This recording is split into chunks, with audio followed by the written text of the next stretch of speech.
Bulletin में सबसे पहले आपको बताएं कि तौहीन अदालत केस में आज चेयरमैन पीटीआई इमरान खान पर फर्द जुर्म आयद होगी। चीफ जस्टिस अतहर मिनुल्लाह की सरबराही में इस्लामाबाद हाई कोर्ट का 5 रुकनी लार्जर बेंच दिन 2:30 बजे समाअत करेगा।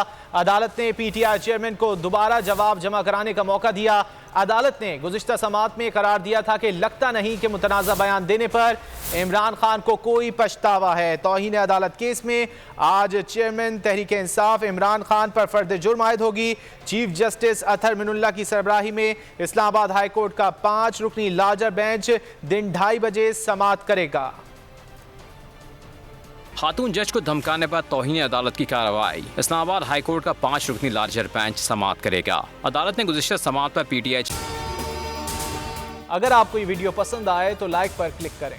चेयरमैन के खिलाफ फर्द जुर्म आयद करने का फैसला किया था। इमरान खान पर एडिशनल सेशन जज इस्लामाबाद ज़ेबा चौधरी को धमकाने का इल्जाम है। अदालत ने गुज़िश्ता पेशियों में इमरान खान को 2 बार जवाब जमा कराने का मौका दिया। जस्टिस अतहर मिनुल्लाह ने गुज़िश्ता पेशी पर कहा था, हमारे इदारे ने भी बहुत गलतियाँ की, लेकिन इमरान खान का जवाब इनके कद काट के लीडर के मुताबिक नहीं। सुप्रीम कोर्ट ने दानियाल अजीज, निहाल हाशमी और तलाल चौधरी केस में फैसले दिए हुए हैं। अदालत ने करार दिया कि जवाब से लगता है कि मुतनाज़ा बयान देने पर इमरान खान को कोई पछतावा नहीं। समाअत के दौरान अदालती मुअम्मिनीन ने भी पीटीआई चेयरमैन के खिलाफ तौहीन अदालत की कार्रवाई ना करने की सिफारिश की।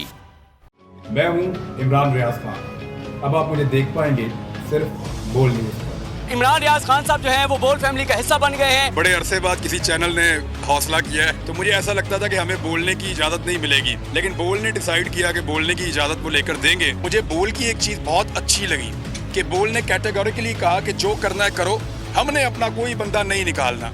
इमरान खान बोल के साथ जुम्मे से इतवार रात 10 बजे। सबसे ज्यादा व्यूज, सबसे ज्यादा रील्स और सबसे ज्यादा रेटिंग के साथ बोल अब भी नंबर 1 पोजीशन पर बरकरार। सब्सक्राइब करें और बेल दबाएं ताकि कोई खबर रह न जाए।